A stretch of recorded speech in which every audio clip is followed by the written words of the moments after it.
Welcome back to my channel. मेरा नाम है सुबोध, आप देख रहे हैं करियर फ्लुएंस। चलिए शुरू करते हैं। आज मैं पोलैंड के बारे में पूरा स्टेप बाय स्टेप जो भी हमारे साथ जो प्रोसेस होगा वो आपको सब कुछ बताने वाला हूँ, क्योंकि मैंने जो भी देखा है जो पोलैंड जाने के चक्कर में बहुत सारा जो पैसा आप लोग खर्च किया लेकिन आपका रिफंड भी नहीं हुआ, कुछ भी नहीं हुआ। सो बहुत सारा जो प्रॉब्लम है पैसा पोलैंड जाने के लिए आप लोग ने पैसा पे किया लेकिन आपका वीज़ा भी नहीं लगा और आप लोग फंस गए। सो आज मैं बताऊंगा पोलैंड जाने के लिए हम जो कर रहे हैं कैसा स्टेप है और क्या क्या जो प्रोसेसिंग जो वन बाय वन आपको बताऊंगा। लेकिन आपको वीडियो पूरा देखना है बिना स्किप करके। जब भी आप वीडियो को स्किप करेंगे फिर आपको स्टेप पता नहीं होगा, फिर आप बार बार मेरे को मैसेज करेंगे और कॉल करेंगे। जो भी इंस्टाग्राम से आया है उन लोगों के लिए पता है सब कुछ क्या है। मैंने प्रोसेस बताने के लिए मैंने यूट्यूब में वीडियो बनाने के लिए आया हूँ। सो आप लोग को पता नहीं तो आप इंस्टाग्राम पे जाइए, फिर देखिए। फिर उसके बाद हम पोलैंड के लिए, मैं स्पेशली पोलैंड के लिए प्रोजेक्ट में काम कर रहा हूँ। सो आप लोग को ईजी करने के लिए मैंने स्टेप बाय स्टेप जो भी प्रोसेस कैसा होता है सब कुछ बताने के लिए आया हूँ, क्योंकि मेरे को ऑलरेडी जो टाइप ऑफ वीज़ा जो भी कॉन्ट्रैक्ट था वो मेरे साथ है, अभी मिल गया है। सो मैं आपको बताऊँगा तो क्या क्या चार्जेस है और क्या क्या प्रोसेस है सब कुछ बताऊँगा।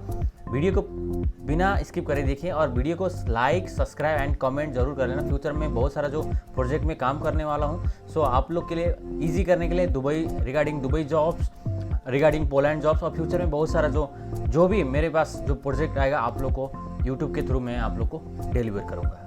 तो शुरू करते हैं। स्टेप क्या क्या है, टाइप ऑफ वीज़ा क्या है और क्या कैसे वीज़ा होता है जो पोलैंड जाने के लिए। और हम ज़्यादातर पोलैंड से ज़्यादा पोर्चुगल के लिए अप्लाई करते हैं। यस, आप पोलैंड जब जाते हैं फिर उधर का जो TRC टेम्पररी रेसिडेंस वीज़ा मिलता है तो आप पोलैंड नहीं पूरा शेंजन कंट्री भी जा सकते हैं इजीली। लेकिन आपके पास जॉब अच्छा होगा तो आपके लिए इजी भी रहेगा। सो मैं आपको बताता हूँ वो शेंजन वीज़ा कैसा होता है। सबसे पहले आपको प्रोसेस बता देता हूँ। जो भी प्रोसेस है सबसे पहले आपका वर्क परमिट आता है। ओके, वर्क परमिट आने के बाद जो भी चार्जेस, आप BFS जाके भी आप अप्लाई करने के बाद आपको चार्ज लेते हैं, लेकिन आपका वर्क परमिट आने के बाद भी किसी का वीज़ा नहीं लगता है तो वो BFS में जितना चार्ज होता है एप्लीकेशन का चार्ज वो रिफंड नहीं होता है। सो ऐसे ही हम भी जो भी आपका वर्क परमिट आता है तो आपका जो उसका जो चार्ज होता है वर्क परमिट का उसका रिफंड नहीं होता है। लेकिन आपका वर्क परमिट ही नहीं आया, लेकिन वर्क परमिट नहीं आएगा तो आपका वीज़ा जो भी कॉस्ट होता है वो रिफंड होता है। और उसके बाद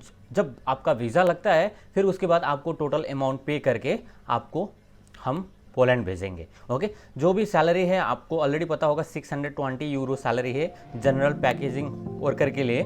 सो मैं आपको प्रोसेस बताता हूँ। 90 डेज़ का जो शॉर्ट वीज़ा होता है, सो टूरिस्ट वीज़ा हमारे पास बिजनेस, विजिटिंग और रिलेटिव फ्रेंड्स और सपोर्ट कल्चर वीज़ा होता है, एक कैटेगरी वीज़ा होता है। और national visa long stay over 90 days, so visa for work and study. So second जो नेशनल वीज़ा होता है उसमें हम काम करते हैं। अभी हमारे पास लॉयर ने अप्रूव करके भेज दिया है। सो हम अभी कैंडिडेट एप्लीकेंट मैं एक्सेप्ट कर रहा हूँ। सो आप भी चाहते हो, आप इंडिया से, दुबई से और नेपाल से भी जाना चाहते हो तो आप प्लीज़ कांटेक्ट कीजिए। मैं स्लोली सबका मैसेजेस इंस्टाग्राम पे लूँगा। आपको लिंक चाहिए इंस्टाग्राम किधर है, नीचे डिस्क्रिप्शन में आपको मिल जाएगा। सो अभी मैं आपको नेक्स्ट प्रोसेस जो भी होता है मैं आपको बताता हूँ। फिर उसके बाद अभी पूरा प्रोसेस मैं आपको एक्सप्लेन करता हूँ। इसमें जो लिखा है आपको क्या क्या चाहिए। आपको चाहिए proper scan candidate passport along with their CV willing to apply for Poland. Okay, the work permit is applied for candidate in Poland by the employer. Okay, जो भी एम्प्लॉयर का जो भी वर्क परमिट होगा वो आपको सबमिट करना पड़ेगा एम्बेसी में। Okay, the employer sent the original work permit for national visa application form including the original support documents such as employment contract letter and guarantee letter, accommodation letter and consul to the respective address। वो जब आपका work permit आता है उसके बाद ये चीज़ आपको submit करना लो, लेकिन वो हम करेंगे। ओके, लेकिन आपको क्या क्या करना चाहिए। जो दुबई से आप जाना चाहते हो तो आपको सबसे पहले 3 महीने का ट्रांजैक्शन, आपको सैलरी सर्टिफिकेट चाहिए सबमिट करने के लिए, जो क्योंकि आप काम कर रहे हैं बोल के, स्पेशली जो दुबई में सैलरी सर्टिफिकेट चाहिए, 3 मंथ का स्टेटमेंट चाहिए और आपको स्टेटमेंट 3 मंथ का स्टेटमेंट और सैलरी सर्टिफिकेट चाहिए, क्योंकि आप काम कर रहे हैं इधर बोल के आपको उधर एम्बेसी में आपको सबमिट करना पड़ता है। ओके, सो नॉर्मली यही है। अभी इधर क्या लिखा है, the candidate have the appear in the embassy of Republic of Poland in Abu Dhabi for submission of their national visa application along with all required documents. Okay, so embassy में क्या होता है, सब आपको डॉक्यूमेंट अबू धाबी में embassy है Poland का, उधर आपको सबमिट करना चाहिए। और उसमें जो एम्बेसी किधर है इसका जो लोकेशन भी इसमें लिखा है। सो लोकेशन के लिए आप सर्च भी कर सकते हैं एम्बेसी, पोलैंड के एम्बेसी, तो गूगल में सर्च करके आप लिख सकते हो। सो आफ्टर सबमिशन क्या होता है, the candidate have to wait for visa decision from the embassy which is take 14 to 30 days, मतलब आपको वीज़ा लगने के लिए 14 to 30 डेज लगता है। सो उस टाइम पे आपके पास पासपोर्ट होना चाहिए, क्योंकि आप मैं कंपनी में काम कर रहे तो आपको क्या करना चाहिए, कंपनी को कम से कम 1 महीने के लिए आपको पासपोर्ट रिलीज़ करना पड़ेगा। आपको पासपोर्ट नहीं है तो आप एम्बेसी में नहीं जा सकते हैं। सो आपको कंपनी को पहले ही आपको रिलीज़ के लिए रिलीज़ मिलता है, कंपनी को रिक्वेस्ट करने के बाद मैं इस टाइम पे लेता हूँ, मेरे को एम्बेसी का कुछ काम है बोल के आप पासपोर्ट रिलीज़ के लिए आप एक पेपर बना के आप मतलब उसको एप्लीकेशन दे सकते हैं और कंपनी पासपोर्ट रिलीज़ करता है, आपको सर्टेन टाइम के लिए रिलीज़ करता है। जब आपका वीज़ा लग गएगा फिर आप उसके बाद रिजाइन करना है तो रिजाइन करके जा सकते हैं, और रिलीज़ तो शायद नहीं होगा, रिजाइन करके आप इजीली जा सकते हैं। सो नॉर्मली प्रोसेस यही है। सो if the visa guaranteed they can fly Poland. In the case of visa refuse the candidate can appeal. मतलब क्या होता है, मतलब आपको वीज़ा लग गया तो आप इजीली जा सकते हैं, सही है। जब आपका वीज़ा नहीं लगा तो फिर एक बार आप अप्लाई मतलब री-अपील कर सकते हैं वीज़ा के लिए, मतलब एम्बेसी में फिर आप जा सकते हैं। सो 2 times। सो फिर उसके बाद री-अपील लेटर लिख के आपको, और ये मतलब फ्री ऑफ कॉस्ट है, ओके। सो अपील करना फ्री ऑफ कॉस्ट है। सो उसके बाद वीज़ा नहीं लगा तो फिर आपको फिर री अपील कर सकते हैं, ओके। सो ये हो गया normal. So what documents require, मतलब क्या क्या डॉक्यूमेंट चाहिए, तो आपको सबसे पहले मैं अभी जो टॉपिक यही है कि हमको क्या क्या डॉक्यूमेंट चाहिए अप्लाई करने के लिए, हमको हमारे साथ काम करने के लिए आपको क्या क्या डॉक्यूमेंट हमको चाहिए, आप देना चाहिए हमको। मैं आपको, क्योंकि मेरा हिंदी अच्छा नहीं है, सो आप लोग प्लीज़ समझ में नहीं है तो आप इंक्वायरी कमेंट करके लिखिए, और इंस्टाग्राम पे मैसेज कर सकते हैं, क्योंकि मैं फास्ट बोल रहा हूँ, क्योंकि टाइम बहुत शॉर्ट है मेरे पास, तो इसलिए बहुत जल्दी वीडियो बना रहा हूँ। सो क्या क्या डॉक्यूमेंट चाहिए मैं आपको बता देता हूँ, फिर उसके बाद आप प्लीज़ अब मेरे को डॉक्यूमेंट के बारे में मत पूछना, क्योंकि आप लोग ने, मैंने सोचा है कि आप लोगों ने यूट्यूब में वीडियो देख लिया, फिर उसके बाद डॉक्यूमेंट क्या क्या मैं ईजिली डॉक्यूमेंट के बारे में ईजिली मैं आपको मतलब स्लोली बोलता हूँ। सो प्लीज़ काइंडली बिना स्किप करे देखिए। So a complete printed and sign visa application form चाहिए, जो भी फॉर्म होता है हम लोग सेंड करते हैं, उसका फॉर्म आपको फिल करके फिर आपको सेंड करना चाहिए। और कलर फोटोग्राफ, ओके, जो भी पासपोर्ट साइज़ का 3.5 एंड 4.5 बाई 3.5 बाई 4.5 सेंटीमीटर का जो भी कलरफुल आपको फोटोग्राफ सेंड करना है, फ़ोटो सेंड करना है। मतलब आपको ये फ़ोटो बैकग्राउंड वाइट होना चाहिए, ओके।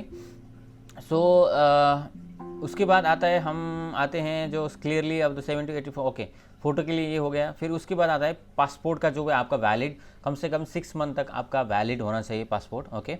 और पासपोर्ट इसमें लिखा है कि with in last 10 years valid for 3 months, इसमें लिखा है 3 मंथ, लेकिन एटलीस्ट 6 मंथ हम रख देते हैं, ओके। 6 मंथ आपका पासपोर्ट का वैलिडिटी होना चाहिए। और उसके बाद copy of image of passport with personal data and photo, ये हो गया आपका पासपोर्ट साइज़ का फ्रंट एंड बैक दोनों। आप नेपाल से हो, इंडिया से हो, तो फ्रंट एंड बैक आपको पासपोर्ट साइज़ का कलरफुल आपको प्रिंट भी डॉक्यूमेंट सेंड करना चाहिए। और इंश्योरेंस, आपका इंश्योरेंस कम से कम 30,000 यूरो का इंश्योरेंस का कुछ आपको वो भी दिखाना चाहिए, लेकिन ये इंश्योरेंस हम बाद में जब वीज़ा होने से पहले करेंगे, आफ्टर वर्क परमिट, ओके। और copy of identity document of confirm legal residence of consular district of the facility where you apply visa, मतलब आप इधर का रेसिडेंस है, इमीडिएट आईडी जो चाहिए, मैंने बोला आपको इमीडिएट आईडी, आप काम कर रहे बोल के आपको इमीडिएट आईडी का जो कॉपी भी चाहिए। फिर उसके बाद आता है डॉक्यूमेंट, ये जो उधर लोग करते हैं कि document confirm the accommodation in Poland में एकोमोडेशन है बोल के कंफर्म, ये उधर से करते हैं, आपके लिए नहीं चाहिए, ओके। सो अभी इसमें लिखा है कि और एक original work permit for the employer, ये भी हम लोग आने के बाद हम सबमिट करते हैं, ये उधर पोलैंड सेंड करने के लिए, लेकिन आपके साथ वही नॉर्मल इमीडिएट आईडी होना चाहिए, पासपोर्ट होना चाहिए, और 3 मंथ का आपका सैलरी स्टेटमेंट और सैलरी सर्टिफिकेट चाहिए। बस नॉर्मली कोई भी जा सकता है, लेकिन ऐसा नहीं है कि आपका 5,000 सैलरी हो जा सकता है, नहीं, ऐसा नहीं है, क्योंकि ये आपको काम करने के लिए जनरल पैकेजिंग वर्कर के लिए ये काम है। सो इसमें लिखा है already the current account statement stamped by the bank से आपको 3 मंथ का स्टैम्प आप ले सकते, कोई भी मिलेगा। अभी सब लोग के पास तो बैंक अकाउंट होता है, क्योंकि कंपनी माहौरी जो भी इधर गवर्नमेंट है दुबई का बैंक में सैलरी अपलोड करने के लिए बोलते, मतलब डालने के लिए बोलते हैं, सबमिट करने के लिए बोलते हैं। सो आपके पास 3 मंथ का स्टेटमेंट होना चाहिए। सो आप लोग एटलीस्ट 3 मंथ आप काम किया होना चाहिए दुबई में। So current reference letter from the employer in UAE, मतलब रेफरेंस भी आप ले सकते हैं और सैलरी सर्टिफिकेट ले सकते हैं। सैलरी सर्टिफिकेट हो जाएगा। The certificate of employment must be, मतलब डेट आपको मतलब उसमें मतलब दिखाना चाहिए, और क्या पोजीशन है वो भी नॉर्मली एनओसी, एक टाइप से आप एनओसी बोल सकते हो, एनओसी टाइप का आप ले सकते हो। ओके। सो नॉर्मली अब दूसरा जो है अभी क्या है मैं आपको बताता हूँ। Document should be submitted in following order. Okay, क्या क्या करना चाहिए, क्या क्या सबमिट कैसे करना चाहिए, ऑर्डर में क्या क्या सबमिट करना चाहिए वो मैं बता देता हूँ। सो फॉर स्मूथ वीज़ा, जो भी पॉलिसी जो एम्बेसी अबू धाबी में है, सो उसमें क्या क्या visa application, okay, so passport together with its copy and work permit, insurance, okay, booking of the plane ticket and the other supporting documents चाहिए। Visa fee आपको कैश में होता है। ओके, सो जब भी आपका वीज़ा फ़ी कितना होता है मैं आपको बता दूँ। The fee submitting the visa application by a foreigner over 12 years of age of 361 AED। Visa fee के लिए 361 दिरहम लगता है, और वीज़ा फ़ी एक 361 दिरहम लगता है वीज़ा फ़ी के लिए बस। सो इसमें लिखा है foreigner over the 12 years of age, मतलब 12 ईयर्स का जो 12 साल का जो है उसका 361 है। ओके, सो वीज़ा के लिए कितना है वो एग्जैक्टली अभी इसमें नहीं लिखा, लेकिन 361 वीज़ा के लिए लिखा है 12 ईयर्स के लिए। ओके, शायद बच्चे के लिए होगा ये सब कुछ डॉक्यूमेंट उधर से जो आया है।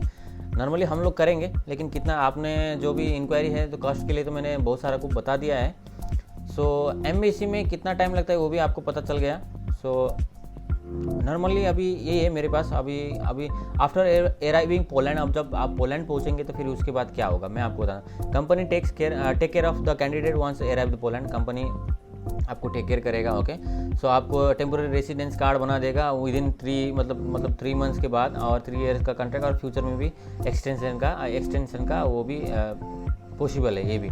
और आप लोग अभी उधर जाने के बाद सब कुछ आपको पता चलेगा। For the information of permit residence card please visit the government immigration site of Poland.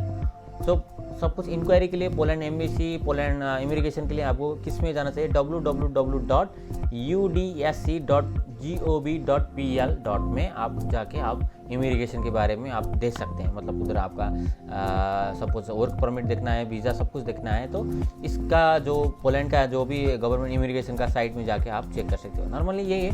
सो बहुत सारे लोग ने मेरा शायद प्रोनाउंसिएशन या तो मैंने कुछ फास्ट बोल दिया होगा, कुछ भी इंक्वायरी होगा आप कमेंट करके बताइए, क्योंकि मेरे पास मैंने बोला आपको मतलब सच में टाइम नहीं है, और मेरा जो फास्ट अभी इतना फास्ट मैं बोल रहा हूँ आप लोग को समझ में आ गए हो, लेकिन मैं आपको कम्प्लीटली नंबर दूंगा।